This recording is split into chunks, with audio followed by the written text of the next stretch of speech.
I don't remember how that happened, but I remember there was no turning back.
Hi, I'm in Cold Spring in front of the Buster Levi Gallery where the artist Cruz is having an exhibit.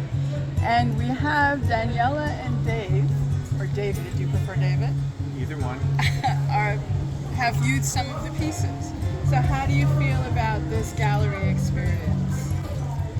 We love this artist. We've been following her.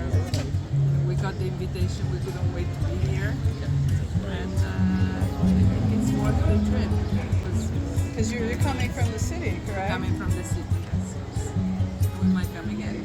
And I've seen her works in her home. I've seen a lot of her works, and these works are just beautiful. It's a nice selection. My favorite ones are the figures, and in particular, I like the one with the feathers and the blue pigment running down it. And you, Daniela? I think I like the white lady, the curly white lady. Again, she's stunning. She's kind of made of porcelain. She's made of porcelain. She's translucent. She's very elegant. But I did actually buy a heart. Oh, And also her paper, which is easy to transport and fit within today's budget. We're gonna come back for one of the ladies of these days. well, thank you, Daniela and David. Thank you. We're at the Buster Levi Gallery in Cold Spring, New York, and we're with artist Cruz. She's just had an exhibit that runs from July 8th to July 31st. And Ada is known as a ceramist and a sculptor and a person that does various installations. And I'm having the pleasure of interviewing her. So, Ada, what made you an artist? I don't know if there is an answer. Initially, I was a musician, and I was accepted into music schools and music and art, and the High School of Music and Art. And my parents wouldn't let me go because it was too far away and dangerous for a young person to travel to. So when I went to high school, I wanted to go into music, and I wound up in the art department. And I don't remember how that happened, but I remember there was no turning back. I wasn't going to go into music, even though I was still very curious and interested and very good at music. I really loved doing art. I wasn't good at drawing, I wasn't good at imagery, but I was good at process, whether it was printmaking or sculpture, and that drove me, even though I didn't know it at the time.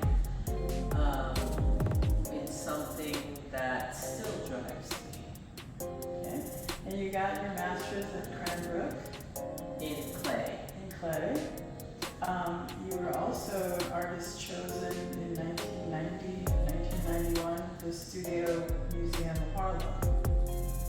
Yes. And there, everything changed because from being a clay artist in process, suddenly I had to, well, at the end of the year of this residency, I had to have an exhibition. And I wanted that exhibition to make sense. So there were a few things that happened. One of them was that my mother became very sick. And I started making these figures that wound up being portraits of her without my knowing it. And then at the time, there was a beautiful African market right outside, and I remember befriending many of the vendors because I loved beads and crafts, and they provided this, and so I wound up doing portraits of them. And so at the end of my 1 year residency, I wound up having a series of portraits of one of my mother, but also of the vendors and of people that I saw. And I recognized that in working with clay, I worked from whatever came within to whatever came out. And that whether I was aware of it or not, the work reflected my life, and I thought that was incredible. And it has never changed after that. I do remember that people were quite amazed that you were kind of using what looked like the ceramic way of doing things, but they were amazed by how your sculptures were freestanding and well balanced. Well, at the time, I was making people, and so I would start from the feet, and I'd work my way up, and I made these freestanding people. Later, I recognized that those freestanding people needed a base, and so I started creating bases, but and honestly, the bases wound up making them look more like I guess sculptures or structures, while before the bases, they looked more like people, but they would fall over and break, so I had to figure that out. But that's, now I always make bases, and I still make people, and I still give them human expression, whether they are sad or angry or determined or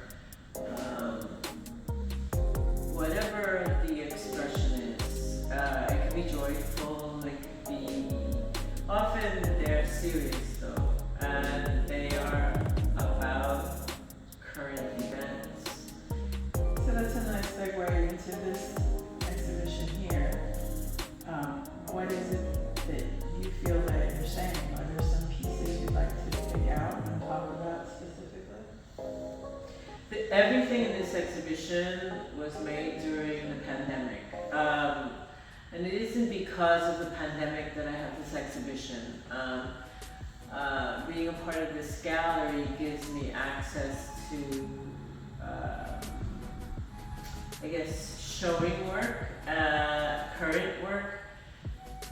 And because I have a show here every 2 or 3 years, it wound up being that the show in this exhibition wound up being of the work I made during the pandemic. And because it's work I made during the pandemic, and because a lot of my work is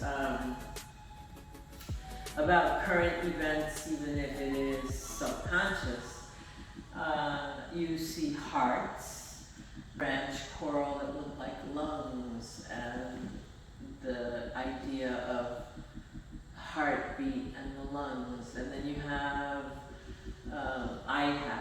I made. These sculptures that are of people with, I guess, expressions about being determined.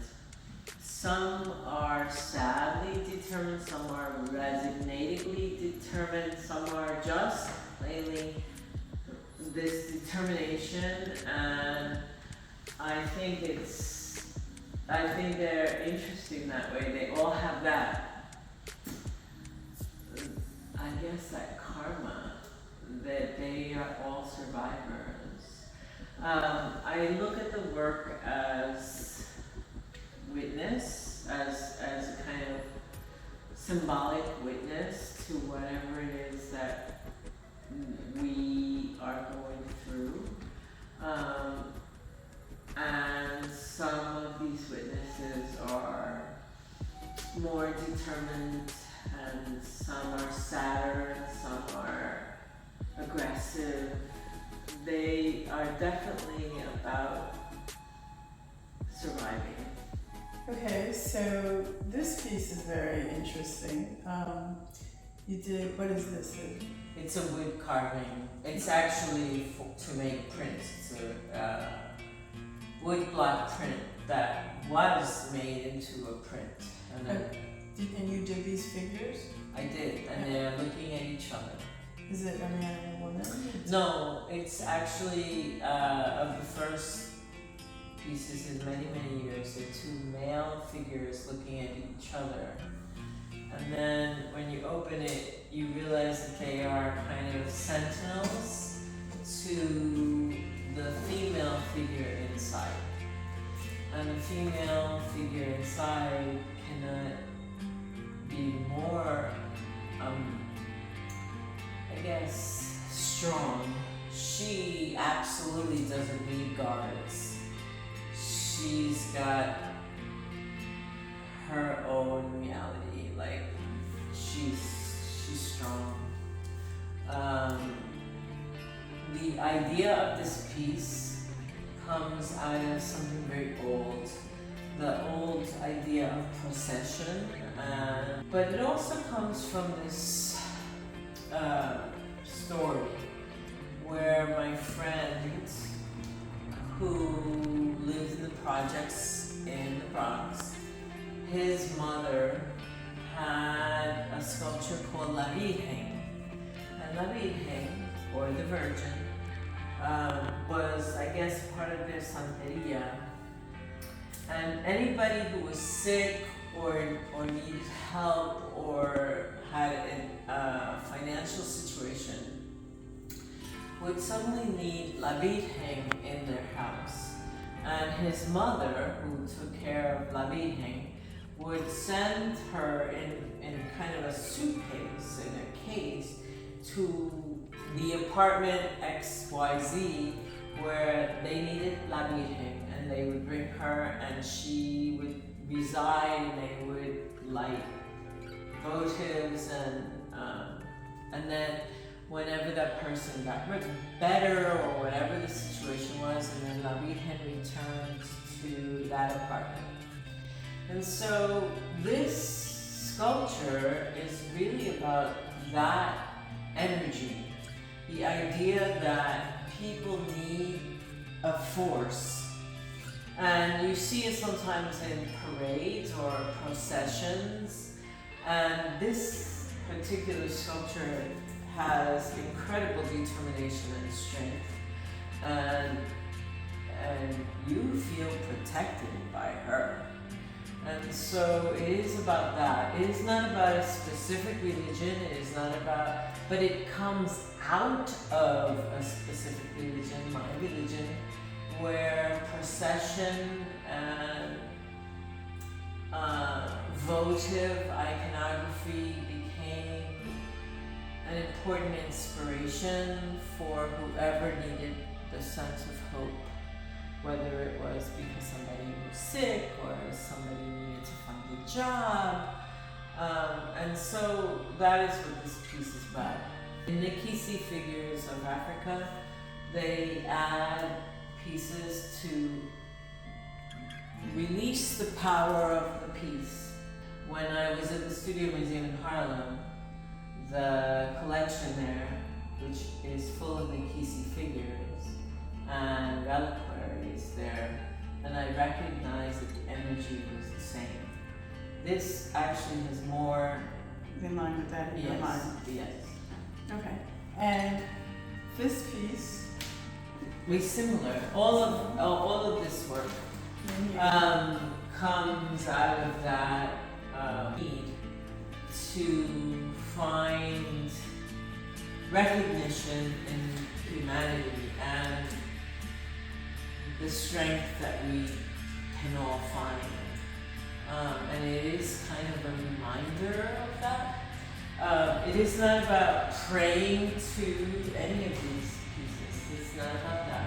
It really is about remembering that we are the witnesses, that we are the people, that you are the only person that can control your own life.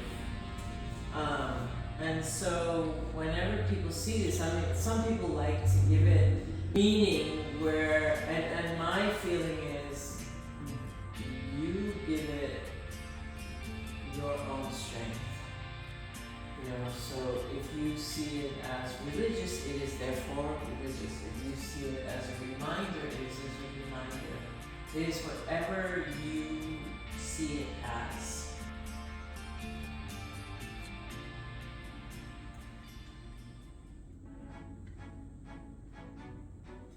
so we come to the hearts, which look like jewels to me. Do you want to talk about it? That I would like jewels too. The hearts have many. It's got a long story. Initially, I started making hearts as I was teaching students how to carve, and they were all like carving, you know, I guess easy things. They wanted to carve whatever. This was in a college class. They wanted to carve smiley faces, and I needed them to do something a little bit more complex. So I said, you know, let's work on body parts. And I don't know how it came to body parts, maybe because I work with the figure. And so they said, okay, so they chose ears or fingers or nose, and they said, okay, so professor, which one are you gonna do since you're gonna teach us? I said, okay, I'll work with the heart. And I decided to work with the heart because in my work, I work with things that affect me. And at some point when I was working with clay, I remember doing a series of teeth because I needed root canal. So I was like, you know, my father died of a heart disease. I'll make a heart. Also, I teach children, and children like to make little hearts and rainbows, and I was like, okay, I'll make a heart. So I carved the heart with them, and I recognized there was something beautiful, not only about the form, but about the meaning. And so then I started making them out of clay with the kids, and then COVID hit, and then it became important to make hearts and include branch coral that looked like lungs. And so I started, and I went out of control. I kept making more and more and more hearts, and yes, they are like jewels because it's our heart. And in the same way that I look at my sculptures as expressions of the human condition and human ideas, I learned so much from making hearts that I had to first figure out an anatomical heart. And then I learned that everybody's heart is like a fingerprint or like your facial ID, that no two human hearts look alike, even though they all have the same parts. That in the same way that everyone has two eyes and a nose and lips, and nobody looks the same. And the same way that our fingerprints distinguish us, so do our hearts. I didn't know this, and I just got off on making these incredible hearts, but then these particular hearts, I went to Iceland, and in Iceland I was going to work with seaweed, and so I arrive in Iceland to work with seaweed, and there's a blizzard. And luckily the studio had clay, so okay, so what do? I can't work with seaweed. I made hearts. 3 days later, it was all right to work with seaweed, but I had started this project with hearts, and so I made a series of hearts that I fired once, and then I brought to New York, and I finished them in colors that looked like the Icelandic landscape. The fjord, or the moss on the lava, or the lava. And then I went to Puerto Rico for personal reasons, and I collected all of this branch coral and seaweed, coral and branch coral. And I started incorporating them. I happen to have loved my experience in Iceland, and yet all of these attachments were from Puerto Rico. So this exhibition, which is called Island to Island, is based on that connection. It just so happens that I loved my experience in Iceland, and that I love my experience in Puerto Rico, and that I put it together in a heart. And I thought it was compelling. So that is my exhibition.